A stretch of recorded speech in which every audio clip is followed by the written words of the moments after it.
If you think running a successful photography business is all about relying on a new marketing strategy every month or two, you are doing it all wrong. That is not the way to go about it. Hey, it's Andrew Hellmich here from PhotoBizX, or Photography Business Exposed.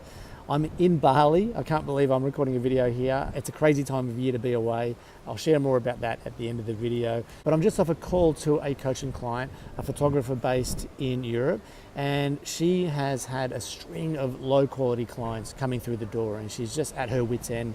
And when I say low quality clients, clients that just don't spend or aren't spending the amount of money that her best clients are. She's having trouble finding those good clients consistently. So we dived into what she's been doing, what's working, what's not, how she's getting the clients that she's getting. And she went through a list of things that she's been putting into place. She mentioned a yoga studio that she had a third-party marketing strategy set up with. She talked about a Facebook ad that she ran, and she got some clients through that. She talked about her referral strategy. And she also talked about a project that she ran, which was a 30-day of gorgeous style project. But once we dived in a little bit deeper and started to look at the numbers, it turns out that the yoga studio clients were by far the best clients that she'd ever had. They were right into the whole process that Christine had set up, the pre-shoot consultation. They were into wall art. They wanted to spend money. They had income to spend on photography. Like, these were the best clients, and far and away better than any clients that she'd booked through Facebook ads and through her referral program. And that's not to say the referral program or the Facebook ads aren't a good idea. It's just that maybe they need to be tweaked as well. But going back to the yoga studio, it turns out she'd only booked a few clients through the yoga studio. So her feeling was, well, that wasn't so successful.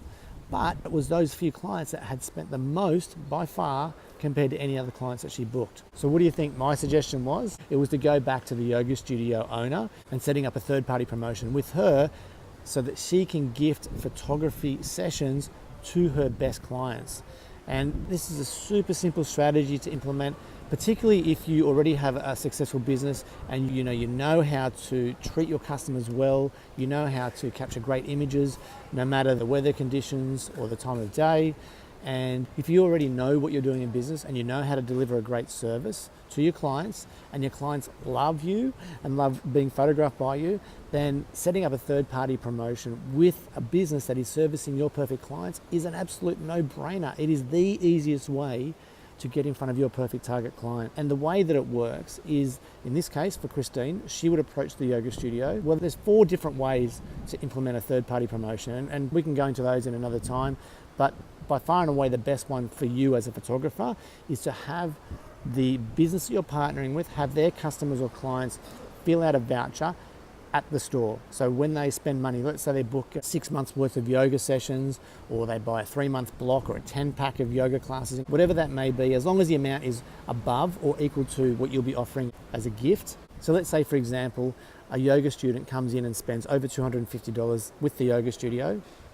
The yoga studio owner or the manager would then gift that client a photography voucher for your services. It's a good match. It makes sense to the customer who's spending $250 or more. They are getting rewarded with a photography gift voucher for your services. And for all intents and purposes, this looks like a real gift from the yoga studio owner to say thank you to her customer. So the gift is from the yoga studio owner to her customer, and they're gifting your photography services. So from there, once the client or the customer has filled out their details on the stub of the voucher inside the yoga studio, you come and collect those stubs every week, and you make the calls to those yoga studio clients and offer them the free photography session, possibly an 8x10 or maybe a print credit on top of the free session.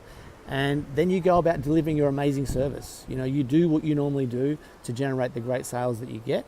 And the idea is that the client that you photograph, the yoga studio client, has a great time with you. They fall in love with your photography, with the way you conduct business, with your pre-shoot consultation, with everything, the whole sales process, and they spend more, well above what they were gifted from the yoga studio. It's a win-win all around. You get amazing clients in front of your camera. The leads are coming to you pretty much automatically via the yoga studio. There's a few things you can do to encourage them to get those vouchers filled out, like paying them a commission for every stub that's completed, things like that you can do to really nurture and encourage that relationship to grow. But it is one of the best ways to get a continuous flow of leads into your business. Exactly what Christine's going to be doing. As we speak, she's making an appointment to go back and see the yoga studio owner and look at booking more of their clients into her business for photography sessions. In this case, it really is a no-brainer. Once she has that implemented and up and running, what we'll do is we'll go back and revisit her Facebook ads and look at her referral program and keep building those things as well. But the main thing to focus on is what's working right now in the business and do more of that. I hope this has been helpful for you. If you know another photographer that could use this information in their business to help them, then I'd love for you to pass it on. Otherwise, I will catch you in the next video. Bye for now.